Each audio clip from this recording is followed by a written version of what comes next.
संजय निरुपम के नेतृत्व में निकाली गई भव्य जन आशीर्वाद यात्रा।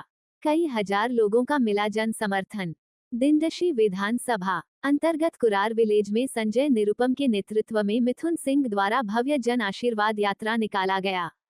अनुदत स्कूल क्रांति नगर से निकलकर अंबेडकर चौक, आनंद नगर, शिवाजी नगर, आदर्श नगर होते हुए त्रिवेणी नगर समापन हुआ। महायुति के भाजपा से लेकर आरपीआई तक सभी सहयोगी दलों ने मिलकर यात्रा शुरू किया। संजय निरुपम ने कहा, हम लोगों को ये संदेश देना चाहते हैं कि हम चुनाव हारे हैं, हिम्मत नहीं। संजय निरुपम का कहना है कि हम अगले 5 साल सिर्फ और सिर्फ काम करेंगे, लोगों की समस्याओं को जानेंगे और यथासंभव हल करेंगे। चुनाव के दौरान हमने आप लोगों को जो वादे किए थे वो भले ही हमने चुनाव हार गए, लेकिन किए गए वादे यथासंभव पूरा करने की कोशिश करेंगे। उसका उद्देश्य क्या है सर? उसका उद्देश्य ये है कि बड़े पैमाने पर दिलदोशी के मतदाताओं ने मुझ में विश्वास जताया, पार्टी में, अपने महायुति में, मेरे भगवा वर्ग में और मेरे निष्ठवान में जो विश्वास जताया और बहुत बड़े पैमाने पर जो वोट दिया, उसके लिए धन्यवाद देने की आवश्यकता थी।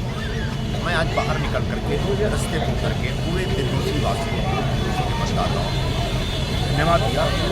और आप पूछ सकते हैं कि भाई हारा हुआ उम्मीदवार तो कभी धन्यवाद देता है, जीता हुआ उम्मीदवार धन्यवाद देता है, लेकिन दिलदोशी में एक नया इतिहास रचा गया है।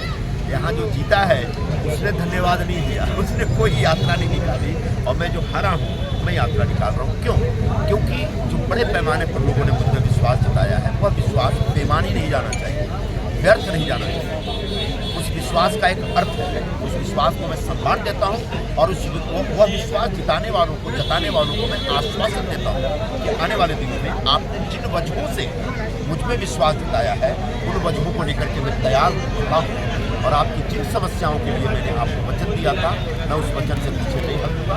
आपका पानी का प्रश्न, बिजली का प्रश्न, रास्ते का प्रश्न, गटर का प्रश्न, जो भी आपके इश्यूज हैं, जो भी आपके प्रश्न आपके साथ खड़े हैं। और भले मैं हार गया हूँ लेकिन हिम्मत नहीं हारा हूँ, और अपने पूरे साहस और हिम्मत के साथ आपके साथ आने वाले दिनों में लगातार काम करते रहेंगे और आपके दुख दूर करने का प्रयत्न करेंगे। निरुपम साहब, जिस दिन आपने आभार प्रदर्शन का काम किया था उस दिन भी यही बोला था कि आप मैं चुनाव हारा हो, हिम्मत नहीं, और आज भी वही रिपीट कर रहे हैं। और अभी भी आपकी जब ये यात्रा निकल रही थी आशीर्वाद यात्रा, तो लोग जो चल रहे थे, हम लोग पीछे जब रिकॉर्डिंग की है, लोगों ने भी यही कहा है। तो उन्होंने जो उस दिन आभार प्रदर्शन के समय उन्होंने कहा था कि मैं चुनाव हारा, हिम्मत तैयार है, वो सचमुच अभी उन्होंने साबित करना शुरू कर दिया। आने वाले दिनों में जो यहाँ के इश्यू है वो लेकर लड़ाई लड़ेगी। जैसे दूसरे के डोगर पर बड़े पैमाने पर पानी माफिया और बिजली माफिया का आतंक मचा रहा है, इस आतंक के खिलाफ लड़ाई होगी। अब पूरे बिजली माफिया और पानी माफिया के खिलाफ विद्रोह कराएंगे हम लोगों को, मोर्चा प्रदर्शन करके। क्योंकि पानी किसी के बाप का है, अब बिजली भी किसी के बाप का है।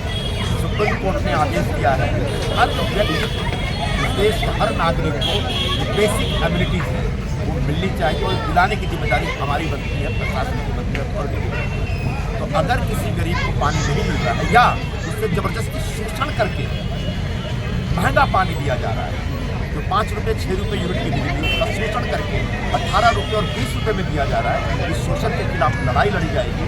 दिलदोशी के हर नागरिक को पानी, बिजली, रास्ता, गटर, साफ सफाई मिले, इसकी लड़ाई लड़ी जाएगी। दिंडोशी विधानसभा वार्ड क्रमांक 41 तक आता है, आपने रेडी से ज्योति होटल तक निकाला, आप आभार व्यक्त 41 वार्ड क्रमांक और 40 इधर भी आने वाले दिनों में आभार व्यक्त करने के अलग अलग तरीके होंगे।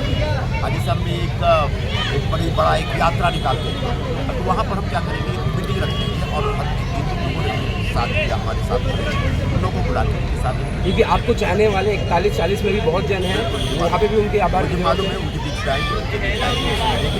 और उनका जो बड़ा मुद्दा है वो मुद्दा मैंने हाथ में ले लिया है, और हमारे जो मुख्यमंत्री जी हैं चुनाव से पहले कर दिया था कि उनका काम मैंने कर दिया।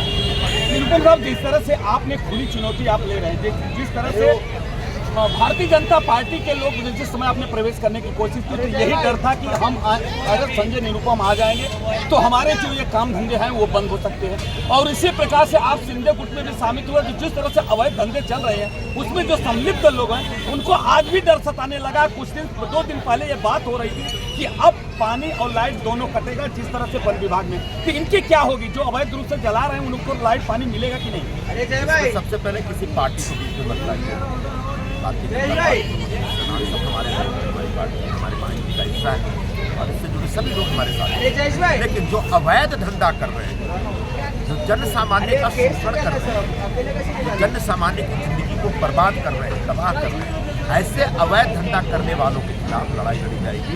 अब वो धंधा करने वाला कोई भी हो सकता है, हम नहीं डरेंगे और उनके खिलाफ एक पूरा जन आंदोलन शुरू होगा बहुत जल्दी। हफ्ते 10 दिन के अंदर आपको मिलेगा। अच्छा, एक लास्ट मेरा ये क्वेश्चन है, जिस तरह से विधानसभा में सरकार बनी, सत्ताधारियों ने तो शपथ लिया मगर विपक्ष ने शपथ नहीं लिया, बहिष्कार किया, इसकी वजह क्या करना है? उनने बोला कि हम एक दिन शपथ नहीं देंगे। मैंने कहा जल्दी ले लो वरना अगली बार शपथ लेने के लायक भी नहीं होंगे।